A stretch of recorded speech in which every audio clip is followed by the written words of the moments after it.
የ7 ዓመት ጥጋብና የ7 ዓመት ረሃብን የሚያሳየውን ህልም ለፈርዖን የተረጎመለት ማን ነው? ሀ ነብዩ ሙሴ፣ ለ ዳንኤል፣ አመሩሃ ዮሴፍ።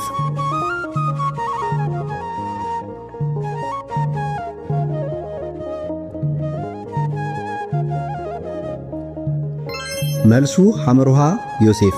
ዮሴፍ ፈርዖን ያያቸውን 7 ወፍራም ላሞችና 7 ቀጫጭን ላሞች እንዲሁም 7 ሙሉ እሸትና 7 የደረቁ እንጨቶች ትርጉም ለእግዚአብሔር ክብር ሰጥቶ ተርጉሞለታል። ጥያቄ ቁጥር 37 ኢትዮጵያዊውን ጃንደረባ ያጠመቀው ማን ነበረ? ሀ ቅዱስ ጴጥሮስ፣ ለ ቅዱስ ፊልጶስ፣ አመሩሃ ቅዱስ ጳውሎስ።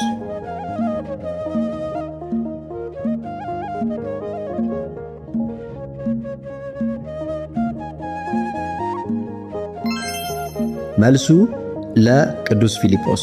የእግዚአብሔር መልአክ ቅዱስ ፊልጶስን ወደ ጋዛ በሚወስደው መንገድ እንዲሄድ አዘዘው። በዚያም የኢትዮጵያን ንግሥት የህንዳኪን ጃንደረባ አግኝቶ ወንጌልን ሰብኮ አጥምቆታል።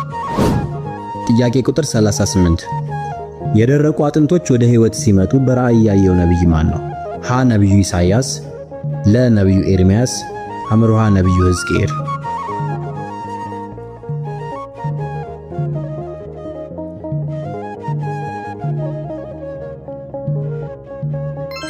መልሱ አመሩሃ ነቢዩ ሕዝቅኤል። እግዚአብሔር ነቢዩ ሕዝቅኤልን ወደ ሸለቆ ወስዶ በደረቁ አጥንቶች ላይ ትንቢት እንዲናገር በማድረግ ወደ እግዚአብሔር ሲመጡ በራእይ አሳይቶታል። ጥያቄ ቁጥር 39 ኤሳው ብኩርናውን ለያዕቆብ የሸጠው በምን ነበር?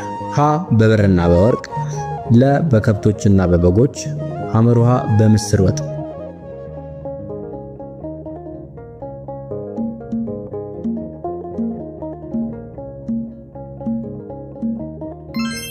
መልሱ አመሩሃ በምስር ወጥ።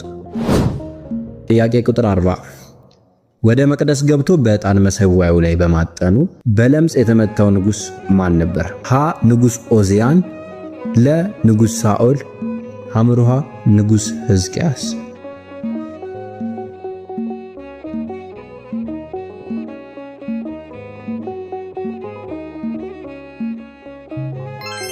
መልሱ ሀ ንጉሥ ዖዝያን።